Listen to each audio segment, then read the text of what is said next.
똑똑. 안녕하세요. 룰자의 마음북이에요. 오늘 소개해드릴 책은 술 취한 코끼리 길들이기. 아잔 브라흐마 지음, 류시와 옮김, 이레에서 출판했습니다. 몸, 마음, 영혼을 위한 안내서. 마음속 코끼리를 따르지 말고 그 코끼리의 주인이 되라. 책 표지에 나와 있는 이 문장이 아마도 이 책의 주제가 되는 문장인 것 같습니다.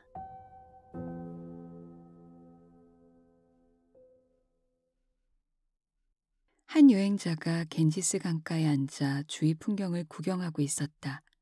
그는 몸집이 큰 코끼리 한 마리가 강에서 목욕을 마치고 강둑으로 올라오는 것을 보았다.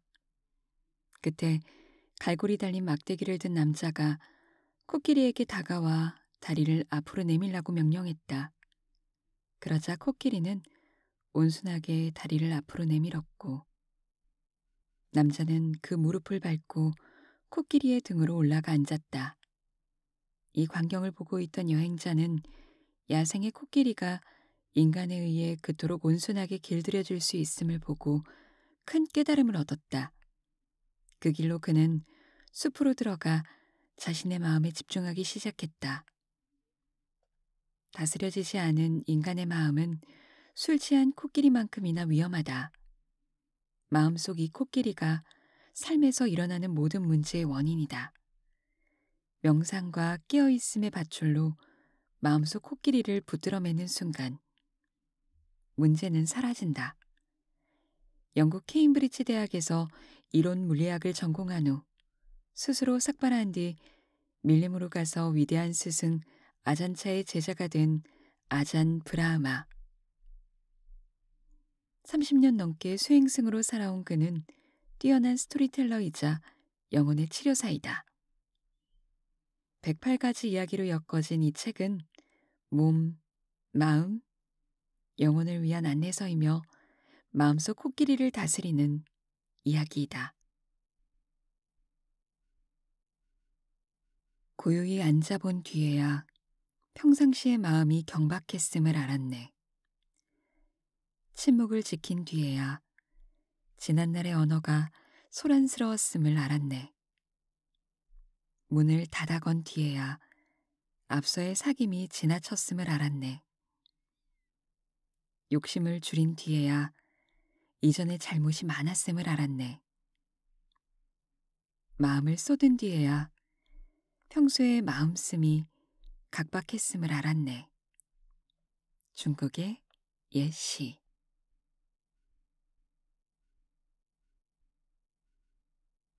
코끼리를 포기할 수 있는 마음.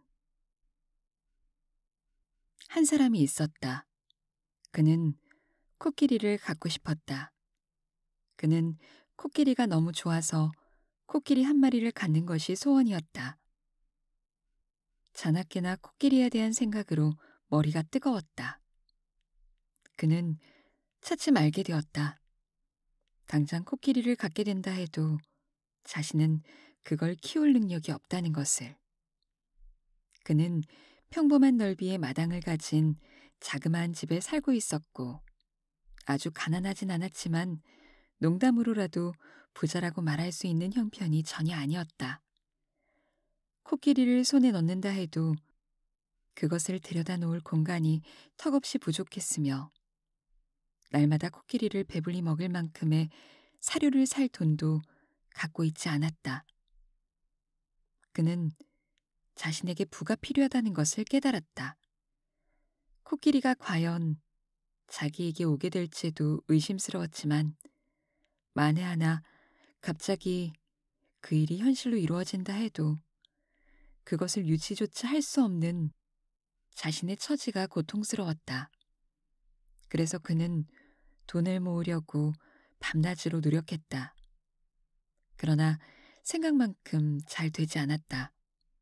그가 일차적으로 원하는 것은 코끼리이지 부가 아니었기 때문이다.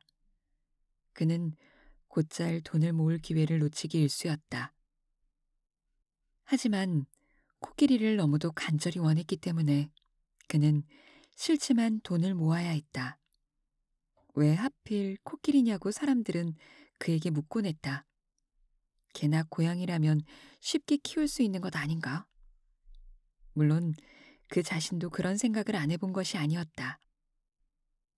하지만 그의 마음은 온통 코끼리한테 사로잡혀 있어서 어쩔 수가 없었다. 그는 아직도 부자가 되지 못했고 아직 코끼리는 그의 것이 아니었다. 이제 그가 원하는 것은 코끼리가 아니었다. 그가 가장 원하는 것은 이것이었다. 코끼리를 포기할 수 있는 마음. 어느 만화에서 읽은 이 이야기는 나의 이야기이자 당신의 이야기다. 그렇다. 삶에서 우리를 힘들게 하는 것은 원하는 어떤 것을 이루지 못하기 때문이 아니라 원하는 그 마음을 내려놓을 수 없기 때문이다. 코끼리를 간절히 갈구하면 언젠가는 그것을 소유하게 될 것이라고 세상은 말한다. 하지만 그것은 결국 또 다른 고통의 시작일 뿐이다.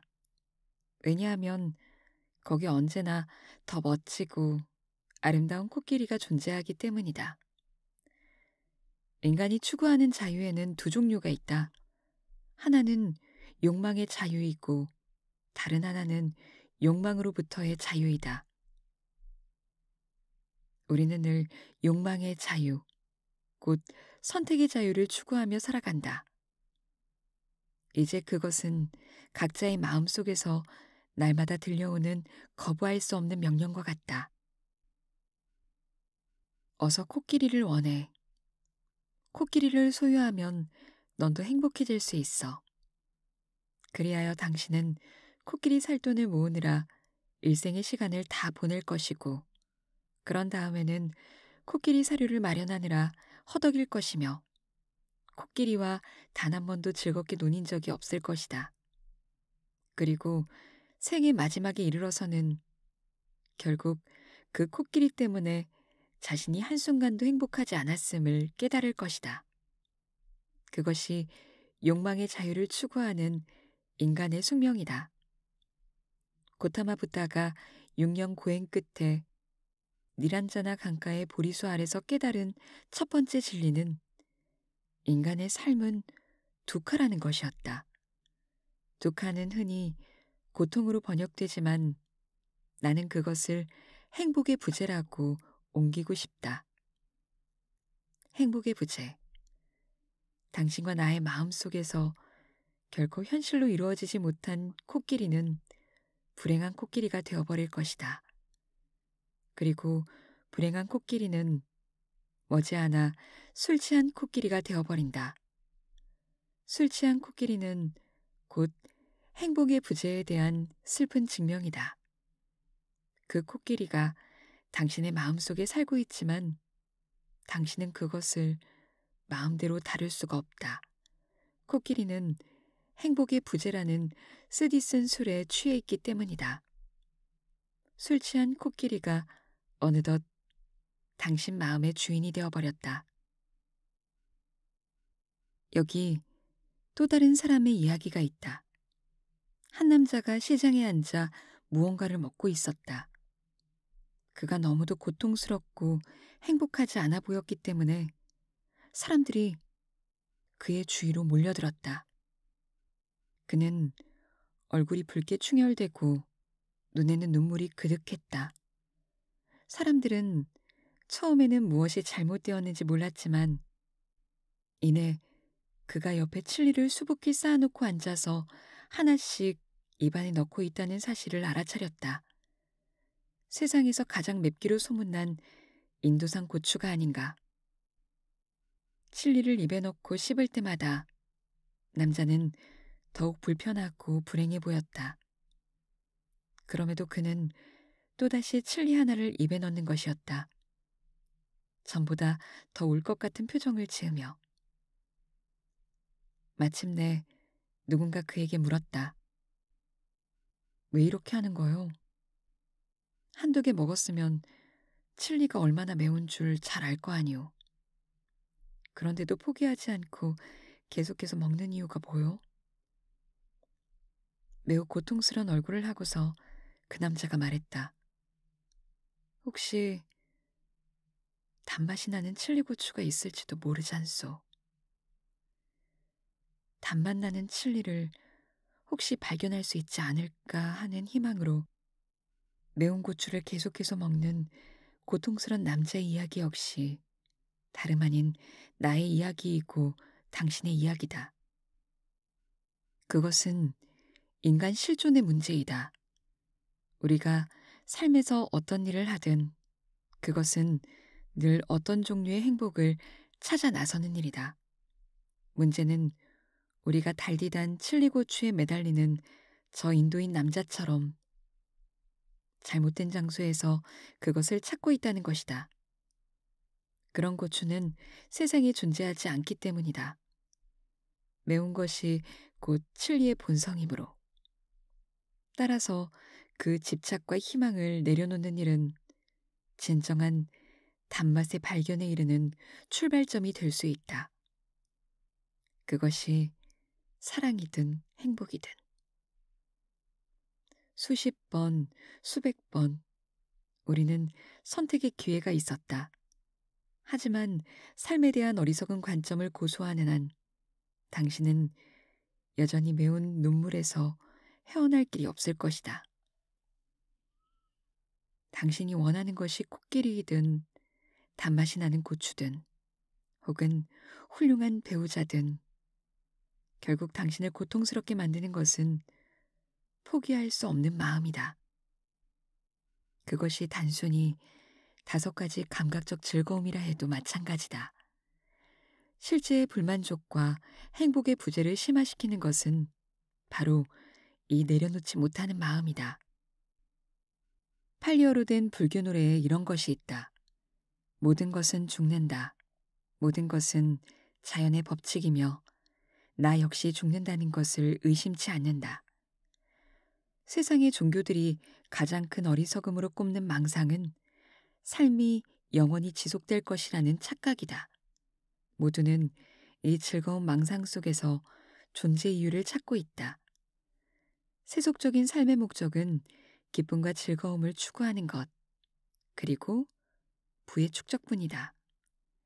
죽음의 관점에서 보면 삶에서 우리가 행하는 이 모든 행위들은 두말할 나위 없이 바보 같은 것이다. 감각기관을 즐겁게 하는 것, 관계를 갖는 것, 결혼하는 것, 집을 소유하는 것, 부를 축적하고 자동차를 사는 것, 다양한 즐거운 경험을 쌓는 일들이 죽음의 직면에서 무슨 의미를 갖겠는가? 여기 고대 인도의 왕 아쇼카 형제의 이야기가 있다. 아쇼카에게는 세속적이고 본능적인 즐거움에 빠진 비타쇼카라는 동생이 있었다. 형이 막강한 권력을 가진 왕이었기 때문에 비타쇼카에게는 쾌락에 탐닉할 많은 기회가 제공되었다. 오히려 왕은 나랏 일을 돌보고 골치 아픈 문제들을 처리하느라 시간적 여유가 없었다. 하지만 동생인 비타쇼카는 책임질 일도 없었고 형 덕분에 모두가 그의 앞에서 굽신거렸으며 자신이 원하는 모든 것을 누릴 수가 있었다. 불교도가 된 아쇼카는 이러한 동생을 진리의 세계로 이끌기 위해 한 가지 계획을 세웠다.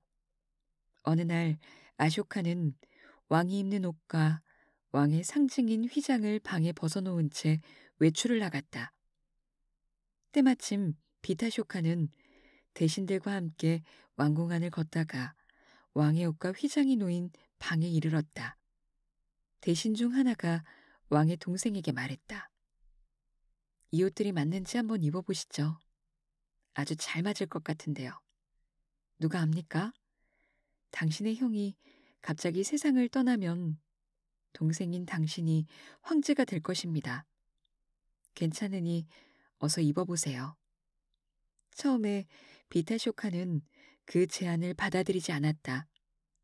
왕의 옷을 입고 휘장을 두르는 것은 반역행위이며 대역죄에 해당하는 짓이었다. 그러나 그의 자만심이 더 컸다. 그리고 누가 왕의 옷을 입는 것을 거부하겠는가? 이것은 모두 계획된 일이었고 그가 왕의 옷을 입고 거울에 자신의 모습을 비춰보는 순간 아쇼카 왕이 들어왔다. 아쇼카는 분노에 찬 목소리로 동생을 심판했다. 지금 무슨 짓을 하고 있는 건가? 왕위를 빼앗겠다는 건가? 이것은 반역이기 때문에 네가 아무리 나의 형제라 해도 법을 집행하겠다. 그는 병사들에게 명령했다. 이 자를 체포해 사형에 처하라. 자비를 청하는 동생의 필사적인 애원과 해명에도 불구하고 아쇼카는 법을 지키겠다고 그의 가련한 동생을 반드시 사형에 처하겠다고 강조했다. 그러면서 그는 덧붙였다. 네가 내 동생이니 한 가지 특별 배려를 해주겠다. 네가 무척이나 왕이 되고 싶었던 모양이니 앞으로 7일 동안 왕의 모든 권한을 즐길 수 있게 해주겠다. 어떤 책임도 묻지 않겠다. 네가 원하는 모든 여자를 가질 수 있고 원하는 모든 음식을 먹을 수 있다. 내가 즐기는 모든 것을 너도 즐길 수 있다. 이 7일 동안 왕이 누리는 모든 것이 너의 것이다. 그러나 7일 후에 너는 반드시 처형당할 것이다. 그것만은 달라질 수 없다. 7일 후 아쇼카는 사형장으로 동생을 불러놓고 물었다. 너는 모든 아름다운 여자들을 즐겼는가? 나의 주방장이 해주는 최고의 음식들을 맛보았는가? 너는 나의 악사들과 음악을 즐겼는가? 비타쇼카는 어깨를 떨구고 바닥을 내려다보며 말했다. 내가 어떻게 그 모든 것을 즐길 수 있었겠습니까? 단 하루도 잠을 잘 수 없었습니다. 내가 곧 죽으리라는 걸 알면서 어떻게 그 모든 것을 즐길 수 있겠습니까? 아쇼카는 웃으며 말했다. 이제야 네가 깨달았구나.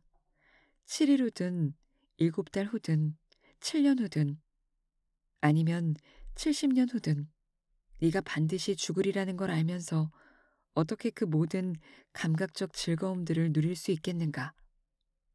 곧 죽으리라는 사실을 알 때 어떤 즐거움이 너를 사로잡을 수 있겠는가? 7일 후든 7달 후든 7년 후든 넌 죽을 것이다. 이 경험을 통해 동생 비타쇼카는 진리를 깨달았다. 그때부터 그는 진지한 구도자가 되었다. 죽음에 대한 그의 깨달음은 삶에서 무엇이 중요한가를 분명하게 보게 해주었다. 탄생은 곧 죽음의 선고다. 이러한 사실을 아는 것은 당신이 삶에서 우선적으로 해야 할 일을 재정렬시킨다. 무엇이 당신에게 가장 중요한가? 공중에 던진 막대기는 무거운 끝으로 떨어지게 되어 있다. 당신이 이 삶에서 계속해서 무겁게 축적하고 있는 것은 무엇인가? 행복의 부재, 코끼리에 대한 갈망, 단맛이 나는 칠리에 대한 헛된 바람, 혹은 분노, 질투, 이기심 같은 부정적인 감정들은 결국 무거운 막대기 끝이 되어 당신의 머리 위로 떨어질 것이다. 그리고 그것은 당신 생의 다음 순간 또는 다음의 생을 결정지을 것이다. 인도의 어느 방랑승이 말한 것처럼 마치 당신이 쓰고 있는 터번이 불에 타고 있는 것과 같은데 당신은 지금 무엇을 하고 있는가? 이 세계에서 당신을 묶고 있는 온갖 구속, 매듭, 계획과 일들을 내려놓고 때로 자신의 삶이 어디로 가고 있는가 명상해야 한다. 한 장소에서 다른 장소로 몸을 데려가는 것. 몸을 건강하게 하고 먹이고 씻기고 하는 등 이 모든 일들이 우리의 시간을 다 빼앗고 있다. 마음을 위한 시간은 언제나 매우 적게 남아 있다. 태국 출신의 위대한 영적 스승 아잔차의 절에는 이런 글귀가 적혀 있다. 세상에 행복은 존재하지 않는다는 것을 알게 됨을 기뻐하라. 갈망과 갈구에 이끌려 우리는 너무 자주 세상의 행복을 찾으려고 한다. 우리는 수많은 방법으로 항상 잘못된 장소에서 행복을 찾는다. 그것은 당신의 추한 얼굴을 가리기 위해 거울에다 화장을 하는 것과 같다. 그 거울 앞에 서 있는 동안은 만족스럽겠지만 거울을 벗어나 다른 곳으로 가는 순간 당신의 추한 얼굴이 나타난다. 진정한 만족은 원하는 것을 소유하는 것이 아니라 원하는 마음으로부터 벗어나는 것이다. 욕망의 자유가 아니라 욕망으로부터의 자유. 세상에는 행복이 존재하지 않음을 깨닫고 그 원하는 마음을 내려놓는 일이다. 고타마 붓다가 깨달은 첫 번째 진리가 행복의 부재였다면 그의 두 번째 진리는 세상에는 행복이 존재하지 않음을 깨닫고 행복을 원하는 그 마음을 내려놓으라는 것이었다. 그것이 곧 진정한 행복에 이르는 길이므로 원한다는 것은 곧 고통이다. 당신이 갈망하는 코끼리를 소유하려고 하는 시도, 조종하는 것, 생각하는 것, 계획하는 것 모두가 고통의 원인이 될 수밖에 없다. 원하는 것에는 끝이 없지만 원하는 것으로부터의 자유에는 끝이 있다. 만일 당신이 전혀 원하는 것이 없고 계획도 필요 없다면 얼마나 많은 자유를 누릴 수 있을까? 만일 당신이 진정으로 내려놓는다면 거기 모든 문제는 사라진다. 당신은 이미 코끼리 등 위에 올라앉아 있다. 이것은 깨달음의 아름다운 순간이다. 먼저 훌륭한 영적 스승 아잔차에 대해 이야기해야 할 것이다. 그는 1918년 태국 북동부의 작은 시골 마을에서 태어났다. 기본적인 학교 공부를 마치고 절에 들어가 행자승으로 지낸 그는 아버지를 도와 농사일을 하기 위해 집으로 돌아갔다. 하지만 20살이 되었을 때 승려로서의 삶을 계속하기로 결심하고 다시 절에 들어갔다. 승려가 되고 나서 5년 후 아버지가 갑자기 중병에 걸려 세상을 뜨자 아잔차는 생의 무상함과 불확실함에 큰 충격을 받았다. 이를 계기로 삶의 진정한 의미를 생각하게 된 그는 비록 자신이 그동안 열심히 공부해 팔리어 경전에 능통한 자가 되었지만 생의 번뇌를 끝내는 방법을 이해하는 데는 한 걸음도 다가서지 못했음을 깨달았다. 환멸을 느낀 그는 전통적인 공부를 버리고 탁발의 의지에 방랑의 길에 나섰다. 이때부터 수년간 숲속이나 동굴과 무덤가에서 잠을 자고 마을에서 걸식을 하며 태국 중부까지 400여 킬로미터를 걸어서 방랑했다. 이 시기 아잔차는 중요한 문제와 씨름하고 있었다. 명상과 지혜에 대한 가르침들을 두루 공부했고 경전은 그것들에 대해 자세히 설명하고 있었지만 그는 아직 무엇인가 채워지지 않음을 느꼈다. 그때 그가 찾아간 위대한 스승 아잔무는 모든 것이 마음에서 일어남을 보는 것이야말로 수행의 핵심이라고 일깨웠다. 이 간결하고 직접적인 가르침은 아잔차에게 하나의 계시처럼 전해졌다. 그 후 7년 동안 그는 숲속 수행자의 전통에 따라 지극히 간소한 삶을 실천하면서 더 깊은 명상을 위해 고요하고 외딴 장소들을 찾아 시골을 옮겨 다녔다. 여러 해를 방랑한 끝에 아잔차는 고향 마을에 초대받아 돌아갔다. 그는 고향 근처, 당시에는 사람들이 살지 않고 뱀들과 맹수, 심지어 귀신들이 있다고 알려진 파풍이라는 이름의 숲에 정착했다. 수행승에게는 더할 나위 없이 좋은 장소였다. 말라리아와 형편없는 거처, 빈약한 음식에도 불구하고 그의 곁에 모여드는 제자들의 수가 점점 늘어났다. 오늘날 완농 파퐁이라고 불리는 이 절에 들어서면 샘에서 물깃는 수행승들과 명상 중 침묵할 것이라고 쓰인 팻말이 방문객을 맞이한다. 수행승들은 자신들이 입을 옷을 직접 짜고 염색했으며 필수품 대부분을 손으로 만들었었다. 그리고 고행승의 계율에 따라 하루 한 끼의 식사를 탁발에 의지하고 자신들의 소유물과 옷가지를 최소한으로 제한했다. 아잔차의 단순하면서도 깊이 있는 가르침에 이끌려 외국인 구도자들이 하나둘 찾아오기 시작했다.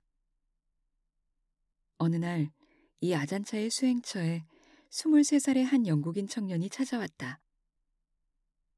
런던의 노동자 계층 집안에서 태어난 그는 장학생으로 케임브리지 대학에서 이론 물리학을 전공했다.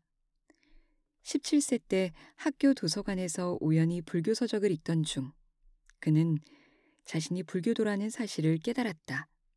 그래서 대학 졸업 후 1년 동안 고등학교 교사를 하다가 태국 방콕으로 와서 스스로 삭발하고 승려가 되었다. 하루는 친구가 아잔차의 명성을 듣고 완농 파퐁에 가서 3일만 지내보자고 그에게 말했다. 그렇게 해서 태국 북동부의 밀림으로 간 그는 3일이 아니라 9년을 아잔차와 함께 생활했다. 그는 아잔차로부터 아잔 브라하마라는 이름을 받았다. 위대한 스승 아잔차는 세상을 떠났고 지금 아잔 브라하마는 그의 제자들 중 가장 지혜로운 수행승으로 꼽히고 있다. 아잔차와 함께 숲속 수행승으로서 철저한 배움의 시기를 보내고 난 뒤 그는 또 다른 제자와 함께 호주로 가서 직접 벽돌을 쌓아 남반구 최초의 절을 세웠다. 오늘날 불교가 탄생시킨 중요한 스승들 중 한 명으로 꼽히는 아잔 브라하마는 특유의 유머와 통찰력 넘치는 법문으로 유명하다. 그는 또한 존경받는 명상 스승 중 하나이다. 매주 절의 인터넷 홈페이지에 실리는 그의 금요일 밤의 법문은 전 세계에서 매년 수백만 명이 접속해 들을 정도로 인기가 높다. 그의 법문은 진리를 추구하는 사람들과 생의 힘든 시기를 보내는 사람들에게 많은 영감을 주고 있다. 스승 아잔차는 말했다. 깨어있으라. 무엇에도 얽매이지 말라. 마음을 내려놓고 모든 것을 흐르는 대로 있는 그대로 놓아두라. 또 어떤 자리에서 말했다. 세상을 살아가며 명상 수행을 하는 것. 다른 이들은 당신을 울리지도 소리를 내지도 않는 종처럼 바라볼 것이다. 당신을 쓸모없고 나약한 사람으로 볼 것이다. 그러나 사실은 그 반대이다. 그러한 스승 아잔차와 함께 지낸 일화. 지난 30년 이상 수행승으로 지낸 자신의 영적 성장과 경험들. 고대 경전에 실린 이야기, 농담, 그리고 절에서 행한 법문 등을 모아 아잔 브라하마는 한 권의 책을 냈다. 이 책은 몸, 마음, 영혼을 위한 안에서이며 마음속 코끼리에 대한 이야기다. 인도의 수행자들은 목에 염주 목걸이를 걸고 다닌다. 그것을 자파 말라라고 하는데 자파는 만트라를 반복해서 외는 것을 뜻하고 말라는 목걸이를 의미한다. 완전한 나체 수행을 실천하는 고행승조차도 이 자파 말라만은 꼭 지니고 다닌다. 자파 말라는 108개의 염주알로 이루어져 있다. 힌두교와 불교에서 108은 완전한 숫자로 여기는 3의 배수이며 그것을 3으로 나눈 숫자 역시 3의 배수이기 때문에 특별한 의미를 지닌다. 아잔 브라하마는 이 전통에 따라 술 취한 코끼리 길들이기에 108가지 일화들을 담았다. 그 이야기들은 거미줄을 걷어내는 빗자루처럼 마음속에 걸린 108개의 부정적인 생각들을 걷어내어준다. 완전한 삶, 사랑, 두려움, 고통, 분노, 용서, 행복, 자유 등이 그 주제이다. 많은 이야기들이 하나에서 다른 하나로 이어지지만 각각의 이야기는 그 자체로 빛을 발하고 있다. 새로운 이야기를 만들어낼 뿐만 아니라 몇몇 오래된 이야기들을 되살려내어 아잠브라마는 불교 서적들이 종종 범하는 난해하고 신비한 분위기를 피하고 있다. 그리하여 불교 승려가 쓴 책이라는 편견을 잊게 만든다. 그는 재미있고 뛰어난 스토리텔러일 뿐만 아니라 깊은 통찰력을 지닌 수행자로서 절망의 순간에도 우리의 입가에 미소를 떠올리게 만든다. 태양이 내리비치는 인도의 시장에 앉아 칠리를 먹는 남자의 이야기는 그것으로 끝이 아니다. 저녁 무렵 사람들이 집으로 돌아갈 때까지도 그는 여전히 괴로워하며 칠리를 먹고 있다. 보다 못한 근처 가게 주인이 그에게 물었다. 그 많은 칠리를 먹어도 단맛이 나는 것을 발견하지 못했는데 왜 계속해서 먹고 있는 거요? 이 얼마나 고통스러운 일이요. 남자는 이제는 고통에 익숙해진 목소리로 말했다. 지금까지 힘들게 참고 먹어왔는데 이제 와서 포기할 순 없지 않소. 지금 포기한다면 여기에 바친 내 시간들이 얼마나 아깝고 무의미하겠소. 이제 이것은 희망의 문제가 아니라 내 존재의 문제가 되었소. 당신과 나의 삶이 그러하다. 이제 그것은 단맛 나는 칠리에 대한 희망의 문제가 아니라 코끼리를 갖게 될 가능성의 문제가 아니라 우리 존재의 문제가 되어버렸다. 너무 오랫동안 그것을 갈구하며 살아왔기 때문에 이제 그것을 포기하면 우리의 존재 자체가 근본에서부터 흔들린다. 당신은 진심으로 행복하고 진심으로 만족하는 사람을 얼마나 알고 있는가? 자신이 행복하다고 말하는 사람이 아니라 진정으로 행복한 사람을. 류시화. 세상에서 읽을 가치가 있는 책은 단 한 권이다. 그것은 바로 마음이라는 책이다. 아잔차. 1. 벽돌 2장. 절지을 털을 구입한 뒤 우리는 말 그대로 빈털터리가 되었다. 뿐만 아니라 빚더미에 올라앉았다. 그 터에는 아무 건물도 없고 심지어 비를 가릴 움막조차 없었다. 처음 몇 주 동안 우리는 누워 잘 침대도 없이 헐값에 얻어온 중고 문짝 위에서 새우잠을 자야만 했다. 땅바닥 습기가 올라오지 않도록 문짝 4기퉁이에 벽돌을 받쳐 바닥에서 약간 뜨게 했다. 매트리스 같은 건 물론 없었다. 우리는 숲속 고행승들이었으니까. 당연히 주지 스님은 가장 상태가 좋고 평평한 문짝을 차지했다. 반면에 내가 누워 자는 문짝은 군데군데 홈이 파이고 손잡이가 있던 자리에는 큼지막한 구멍이 뚫려 있었다. 그 구멍을 가리키면서 나는 밤중에 소변을 보러 굳이 멀리까지 갈 필요가 없겠다고 우스갯소리를 했다. 하지만 사정은 달랐다. 구멍으로 밤새도록 차가운 냉기가 올라와 제대로 잠을 이룰 수가 없었다. 우리는 절 짓는 일이 시급한 가난뱅이 수행승들이었다. 그렇다고 언감생심 집 짓는 인부들을 고용할 형편은 더더욱 아니었다. 자제값만 해도 허리가 휘었다. 하루빨리 나 자신이 집 짓는 법을 배우는 도리밖에 없었다. 땅을 파 기초를 세우고 시멘트와 벽돌을 쌓고 지붕을 올리고 배관 시설을 하는 등 하나에서 10까지 전부 내 손으로 해야 할 판이었다.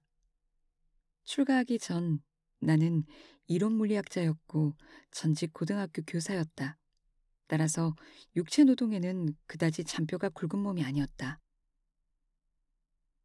몇 해가 지나서는 집 짓는 솜씨가 꽤 늘어서 나와 내 동료 수행자들은 절사모, 절 짓는 사람들의 모임이라고 불릴 정도였다.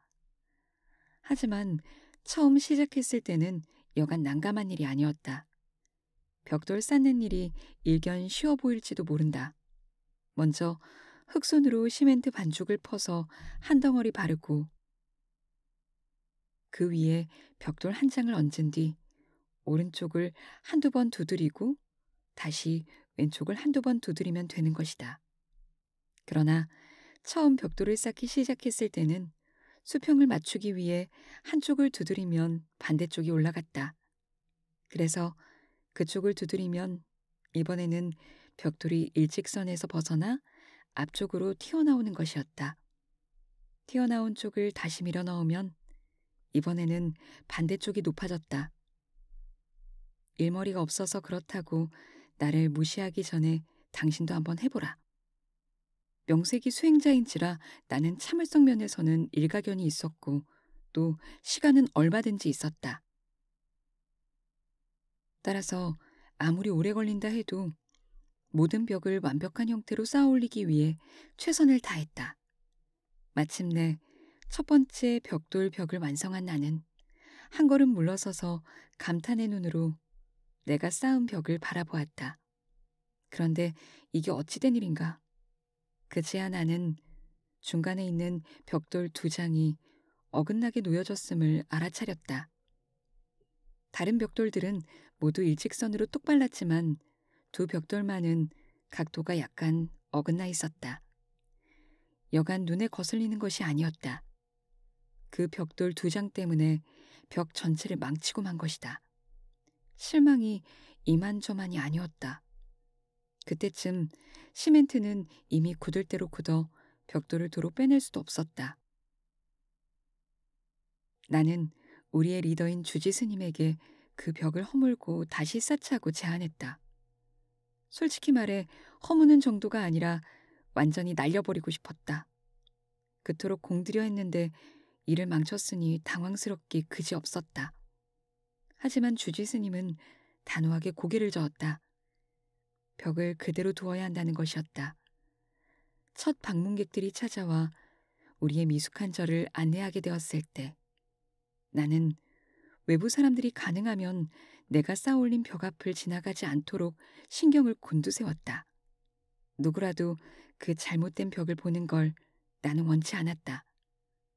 그러던 어느 날 절을 다 짓고 서너 달쯤 시간이 흘렀을 때였다. 한 방문객과 함께 절 안을 거닐다가 그가 그만 그 벽을 보고야 말았다. 그 남자는 무심코 말했다. 매우 아름다운 벽이군요. 내가 놀라서 물었다. 선생, 혹시 안경을 차에 두고 오셨나요? 아니면 시력에 문제가 있으신가요? 벽 전체를 망쳐놓은 저 잘못된 벽돌 두 장이 보이지 않나요? 그가 그 다음에 한 말은 그 벽에 대한 나의 시각을, 나아가 나 자신과 삶의 많은 측면에 대한 나의 전체적인 시각을 근본에서부터 바꿔놓았다. 그가 말했다. 물론 내 눈에는 잘못 얹힌 두 장의 벽돌이 보입니다. 하지만 내 눈에는 더없이 훌륭하게 쌓아 올려진 998개의 벽돌들도 보입니다. 순간 나는 말문이 막혔다. 그렇게 해서 나는 석 달 만에 처음으로 그 두 개의 실수가 아닌 벽을 이루고 있는 훌륭하게 쌓아 올려진 수많은 벽돌들을 바라볼 수가 있었다. 그 잘못 놓인 벽돌의 위와 아래, 왼쪽과 오른쪽에는 제대로 놓인 완벽하게 얹힌 수많은 벽돌들이 있었다. 게다가 완벽한 벽돌들은 두 장의 잘못된 벽돌보다 압도적으로 숫자가 많았다. 전에 내 눈은 오로지 두 개의 잘못된 것에만 초점이 맞추어져 있었다. 그 밖에 다른 것들에 대해서는 눈뜬 장님이나 다름없었다. 그렇기 때문에 나 자신이 그 벽을 바라보는 것조차 싫었고 다른 사람들이 그것을 보는 것도 싫었다. 그 벽을 폭발해 부숴버리고 싶을 정도였다. 그런데 이제 나는 훌륭하게 쌓아 올려진 벽돌들을 볼 수 있었다. 벽은 전혀 흉한 모습이 아니었다. 그 방문객이 말한 대로 매우 아름다운 벽이었다. 20해가 지난 지금도 그 벽은 그곳에 그대로 서 있다. 그리고 이제는 그 잘못 얹힌 벽돌 2장이 어디께 있는지도 나는 잊었다. 더 정확히 말하면 나는 더 이상 그 벽에서 잘못된 벽돌을 발견할 수가 없게 되었다. 얼마나 많은 사람들이 상대방에게서 오직 잘못 얹힌 2장의 벽돌만을 발견함으로써 관계를 파국으로 이끌거나 이혼으로 치닫는가. 그리고 얼마나 많은 사람들이 자기 자신 안에서 2장의 잘못된 벽돌만을 바라봄으로써 절망에 빠지거나 심지어 자살까지 생각하는가. 실제로는 거기 훨씬 많은 훌륭하게 놓인 벽돌들, 완벽한 벽돌들이 존재한다. 잘못된 것의 위와 아래, 오른쪽과 왼쪽 사방에는 멋지게 쌓아 올려진 수많은 벽돌들이 있다. 하지만 때로 우리는 그것들을 보지 못한다. 그 대신 바라볼 때마다 우리 눈은 오로지 잘못된 것에만 초점을 맞춘다. 그때 우리 눈에 보이는 것은 온통 잘못된 것뿐이고 우리는 그것만이 그곳에 존재한다고 생각한다. 그래서 그것을 파괴하고 싶어진다. 그리고 때로 우리는 슬프게도 실제로 매우 아름다운 벽을 폭파시켜 버린다. 인간은 누구나 2장의 잘못 놓여진 벽돌을 갖고 있다. 그러나 우리 각자 안에는 그 잘못된 벽돌보다 완벽하게 쌓아 올려진 벽돌들이 훨씬 많다. 일단 그것을 보는 순간 상황은 그다지 나쁘지 않게 된다. 그때 우리 자신과 평화롭게 살 수 있을 뿐 아니라 우리가 가진 문제점에도 불구하고 상대방과도 행복하게 지낼 수 있다. 이것은 이혼 전문 변호사들에게는 수입이 줄어들 나쁜 소식이겠지만 우리 자신에게는 좋은 소식이다. 나는 이 경험담을 기회 있을 때마다 사람들에게 들려주곤 한다. 한 번은 내 얘기를 다 듣고 나서 한 건축 전문가가 직업상의 비밀 한 가지를 들려주었다. 그는 말했다. 우리 건축가들도 늘 실수를 저지릅니다. 하지만 우리는 고객에게 그것이 이웃의 다른 건물들과 차별화를 시켜주는 그 건물만의 특별한 점이라고 설명합니다. 그런 다음 수천 달러를 더 청구하죠. 당신 집의 특별한 점은 어쩌면 실수에서 비롯된 것일지도 모른다. 마찬가지로 당신이 자기 자신 안에서, 상대방 안에서 또는 삶 전체에서 잘못된 것이라고 여기는 것들은 당신이 이곳에서 보내는 시간을 즐겁고 풍요롭게 해주는 특별한 것인지도 모른다. 일단 당신이 오로지 그것들에만 초점을 맞추는 일을 중단하기만 한다면 말이다.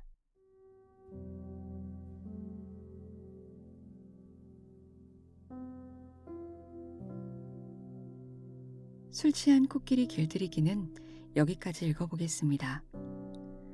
아잠브라마 스님의 지혜와 통찰이 궁금하시다면 또 그분의 유머와 재미있는 일화들이 궁금하시다면 이 책을 읽어보시길 추천할게요.